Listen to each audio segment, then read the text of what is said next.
Hai, Assalamualaikum, salam sejahtera kepada korang semua. Yang mana baru sampai channel aku, korang boleh subscribe kat bawah tu. Jangan lupa tekan button lonceng tu sekali. Bila aku upload video apa-apa ke, nanti dia akan berbunyi. So korang boleh immediately korang boleh tengok lah.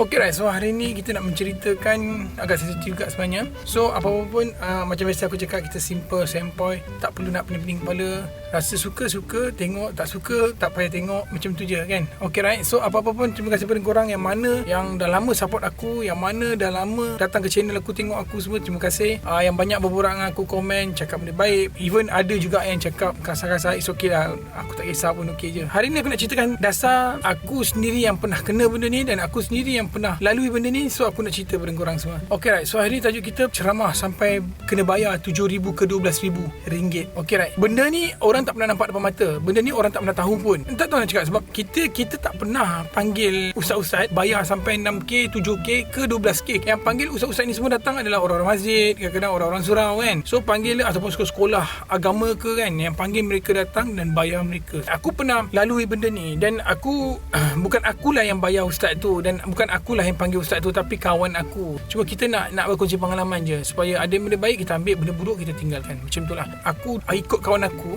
dia AJK masjid. So aku pernah ikut dia. Aku tak pernah jadi AJK masjid, tapi aku ikut dia. Dia AJK masjid. Aku pernah tengok duit kutipan sembahyang Jumaat, dan aku pernah tahu harga dia berapa, dan aku pernah tengok duit tu atas meja macam mana semua. So benda ni dia akan jadi pengalaman aku. So aku akan banyak bertanya kenapa dan mengapa. So ada benda yang tak kena, aku rasa tak selesa, aku akan left benda tu. Aku akan tinggalkan macam tu je. Even di mana-mana pun, di masjid ke, di mana ke, kalau aku rasa benda tu ada yang tak kena, ada benda tu tak selesa, aku akan tinggalkan. Okay, satu hari ni kawan aku cakap, dia kata ada satu ustaz nak datang. Aku cakap, ustaz apa? Ustaz ni antara top 3, top 5 lah. Kalau sebut nama dia, korang akan tahu siapa ustaz ni. Tetapi aku tak akan sebut. Kau bagi aku duit berapa juta pun, aku takkan sebut nama ustaz ni. Sebab kita macam mengaibkan orang kan. Kau bagi aku duit ke apa ke, aku takkan sebut. Aku akan simpan dekat dalam diri aku sendiri. Ustaz ni dia datang. Tak, dia bukan dia datang. Actually kawan aku ni pergi invite dia tau. Pergi invite dia nak ceramah dekat masjid ni lah. Lepas tu aku dengar cerita pembayaran dia tu 7 ke 10,000 macam tu. Aku tak ingat sama ada 7,000 ke 10,000. Aku rasa 7,000 tak lah. Mungkin dalam 10,000 macam tu. So aku dapat rasa macam kurang bersependapat. Aku cakap member aku, kenapa perlu bayar ustaz yang tu sampai bayar mahal sampai 10,000, aku cakap kan. Lepas tu dia cakap, oh kita kena bayar dia apa, sebab itu memang rating harga dia. Aku cakap, ustaz-ustaz ni ada rating harga ada. Kau tak boleh main-main diorang ada rating harga ke diorang. Uish, kalau macam tu baik aku belajar, aku jadi ustaz dia. Dah kita boleh letak rating harga kita kan. Oh tak semua orang harga macam tu pun. Dia sebut ada ustaz yang pertama tu harga dia macam ni, yang ni harga dia macam ni harga dia macam ni. Sebab apa harga dia macam ni? Sebab dia kalau ceramah orang akan datang ramai ke masjid apa semua. Aku dah rasa macam patutlah dia letak harga mahal, sebab dia boleh tarik crowd datang ke masjid. Tak, ada positif dan negatif. Aku tak pandang negatif je. Positif dia apa tau? Sebab apa? Sebab baguslah dia tarik orang crowd datang ke masjid. Tapi tarik orang crowd semua datang ke masjid untuk apa? Untuk sembahyang, untuk belajar agama, ataupun nak dengar dia bercakap. Sebab kita banyak atau benda kita boleh persoalkan. Bukan satu benda tu kita tengok dia buat, perfect, dah bagus, dia lah orangnya. Tak, kita tak boleh macam tu. Kita kena tengok apa yang dia buat dan apa yang akan terjadi kalau dia buat macam ni semua kan. Okay, so ustaz tu kata boleh tarik crowd lah, orang ramai datang lah apa semua kan. So pembayaran dia sampai ke 10,000, ada yang 12,000. So aku macam kadang-kadang aku cakap macam bagus juga bayar dia orang ni sampai mahal. Sebab masjid pun duit banyak. Setiap minggu, setiap bulan orang pergi sedekah. Tak payah tunggu Jumaat lah, hari-hari orang akan sedekah ke tabung masjid. Duit tu akan banyak.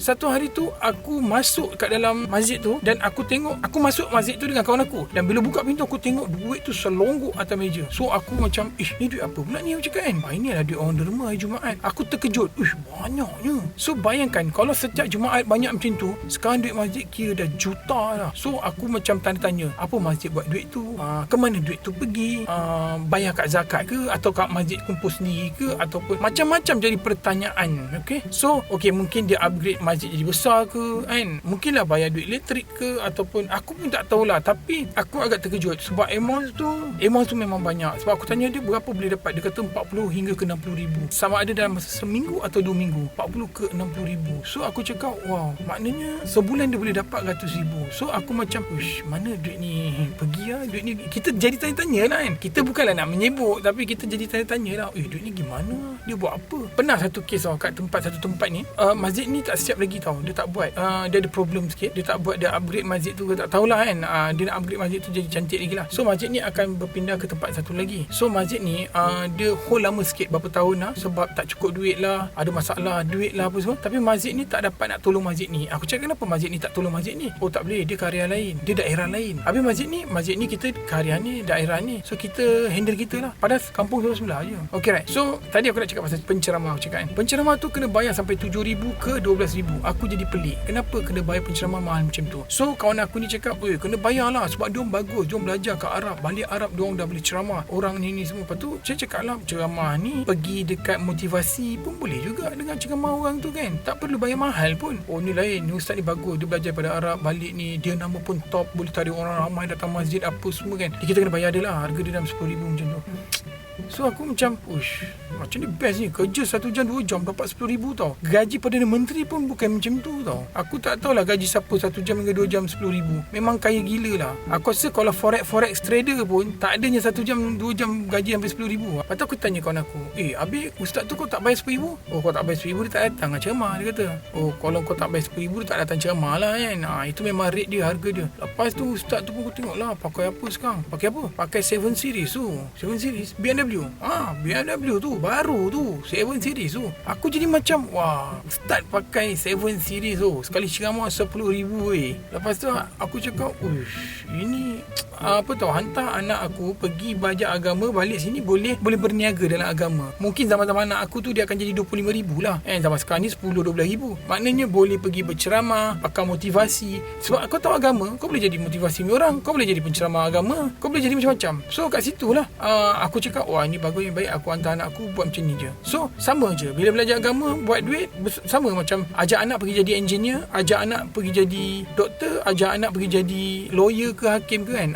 Sama je. So ajak anak pergi agama, bagus lah. Nanti besok sikit ceramah 20,000, 15,000. Faham tak? Nampak tak benda tu? Cakap dengan aku, 10,000 banyak kena bayar ni. Dia kata tak apalah, itu memang rezeki dia. Allah bagi rezeki dia macam tu. Lebih baik kau hafal hadis ni semua, hafal sejarah-sejarah Nabi ni semua, kau pergi ceramah, mesti harga kau pun 10,000. Aku tengok penceramah yang ada sekarang, ustaz-ustaz sekarang ni semua, terima soalan, jawab, dah gaji sampai 10,000, 12,000. Baik kau pergi belajar kitab-kitab yang lama, kau baca, kau baca hadis-hadis semua simpan dalam otak. Mungkin kau boleh jadi macam ustaz-ustaz ni semua. Aku rasa kalau kau macam ni, mesti kau boleh dapat gaji macam tu. So yang aku cakap, tak boleh, diorang lain, diorang otak diorang lain, diorang ni dahsyat pun, ingat hadis tu, hebat lah diorang ni. Aku macam, okey lah, dah dia membanggakan ustaz tu, aku boleh cakap apa kan. Aku sendiri tengok depan mata aku terasa benda tu, bayar ustaz mahal, lepas tu setiap minggu kutip duit Jumaat 40,000 ke 60,000 tu. Itu aku macam, banyak cakap. Tapi aku bagi tahu benda tu lah, itu pengalaman aku. Aku sendiri tengok pun aku terkejut, dan bayar ustaz sampai 12,000 tu pun aku terkejut. Eloklah masjid collect duit orang semua, lepas tu bayar penceramah. Yang kaya penceramah. Bukan aku nak blame siapa-siapa, tapi betul itu rezeki dia, terpulang pada dia kan. Tapi cuma aku jadi hairan, kenapa rating tu boleh naik tinggi macam tu semua, siapa yang buat rating tu, macam mana boleh jadi macam tu semua. Tapi tak apalah. Satu hari ni aku duduk depan TV tau. Masa tu TV aku pakai Astro lah. Yang ustaznya nak ceramah 10,000 bayar tu, member aku cakap tu, dia muncul kat TV. Lepas tu aku nampak lah dia dengan serban dia, dengan jubah dia, dengan jaket dia, macam smart lah kan. Bagus-bagus. Islam memang nak macam tu. Kau smart, kau wangi, kau bersih kan. Islam memang nak macam tu. Ustaz ni buat apa kat Astro kan. Aku tengok dia undangan datang ke Astro untuk berborak-borak macam cakap lah. Lepas dia tutup kereta, aku nampak kereta dia, kereta Alphard. Aku cakap, dahsyat ni ya, Alphard ada, BM ada. Itu kita tak tahu lagi rumah berapa tingkat. Kau rasa anak mesti sekolah private kan, kau macam tu kan. Islamic school kan, ada je. Aku pernah tengok dekat Setia Alam tau. Setia Alam di Shah Alam, Islamic private school ni sebulan main ribu-ribu punya bayar. Bukan ratus-ratus, main ribu-ribu. Sebulan 3,000, sebulan 2,000. Aku pernah masuk sekolah tu, hantar barang dekat sekolah tu. Sebab cikgu tu customer aku, tengok dekat sekolah tu memang besar, ajar agama pun dalam bahasa English. Tapi tak apalah, itu terpulang dia, individu dia nak sekolah mana tu dia punya pasal. Tapi aku tengok ustaz tu kat dalam TV tu, aku terfikir berapalah dia dapat daripada Astro. Macam ni ustaz semua kaya Tak apalah, kita biar je. Tapi aku terfikir benda tu, orang yang miskin dan beragama Islam banyak je lagi tak makan. Bagi aku pendapat aku lah, masjid yang collect duit berpuluh-puluh ribu tu lebih baik bantu orang miskin tu, lagi bagus. Kalau masjid tak mampu untuk mencari orang-orang miskin tu kan, panggil lantik anak-anak muda duduk dekat masjid, cari orang miskin dan kampung tu, salurkan duit di masjid tu dekat orang-orang miskin tu. Itu lebih afdal bagi aku lah, daripada ada duit simpan banyak-banyak, ambil juta-juta juta, lepas tu bayar penceraman yang lain semua berbelas-belas ribu semua kan. Bukan tak boleh bayar lah, tapi bayar lah, tapi janganlah sampai RM12,000, RM10,000. Aku rasa macam aduh, tak tahulah. Tapi terpulang lah. Kalau dia orang selesa, lantak lah kan. Macam Aziz kan, dia kena lantik satu pemuda-pemuda semua pergi cari orang miskin, salurkan. At least bagilah tiap-tiap bulan bagi beras ke apa semua. At least tak adalah orang teruk lah untuk sara hidup kan. Kalau kita tengok balik macam Ustaz Abid Liu, kau tengok Ustaz Abid Liu, dia tak pernah tegur pun orang tak semayang ke apa. Dia tak apa, tak semayang tak apa.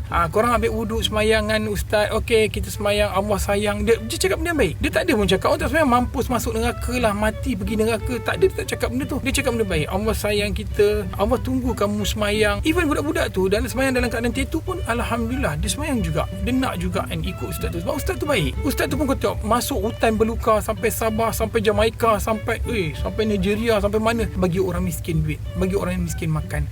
Sampai Indonesia tu aku tak tahu berapa puluh ribu lah dia support Indonesia tu. Tiap-tiap bulan nak bayar rumah sewa Indonesia tu, termasuk yang Malaysia punya nak bayar rumah sewa Malaysia pun ada orang condemn dia lagi. Tapi tak kisah, terpulang. Bab yang kes dia yang video-video lucah tu, itu personal dia punya pasal. Dia buat tak buat aku tak tahu, tapi itu diri dia. Kalau kita tak boleh nak komplain benda tu suka hati, tapi kau boleh buat tak apa dia buat. So amal jariah tu sangat-sangat penting kan. Tak kira lah dia bagi duit, pakai duit dia ke, duit orang ke, duit funder ke, tak kira. Tapi dia boleh bersikap jujur benda tu, boleh buat benda tu. Okay right? Kalau kau rasa kau boleh terima, terimalah. Kalau tak boleh terima, aku tak boleh cakap apalah.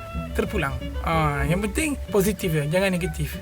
So macam aku even tahu Ustaz tu bayar RM10,000 pun aku positif je. Tak apalah, itu rezeki kau kan. Apa-apa pun kita tak perlu negatif lah, kita fikir baik-baik je. Okay right, alhamdulillah kita dah sampai kat penghujung cerita ni. So insyaAllah minggu depan kita akan jumpa balik. So kita akan cerita benda-benda lain. Yang mana baru sampai kat channel aku, okay, korang subscribe bawah tu, tekan betul cerita macam biasa. Tapi yang mana dah lama sampai, korang support aku, terima kasih pada korang semua yang korang support aku semua, tengok video aku ni semua. Apa-apa pun terima kasih kepada korang semua. Assalamualaikum.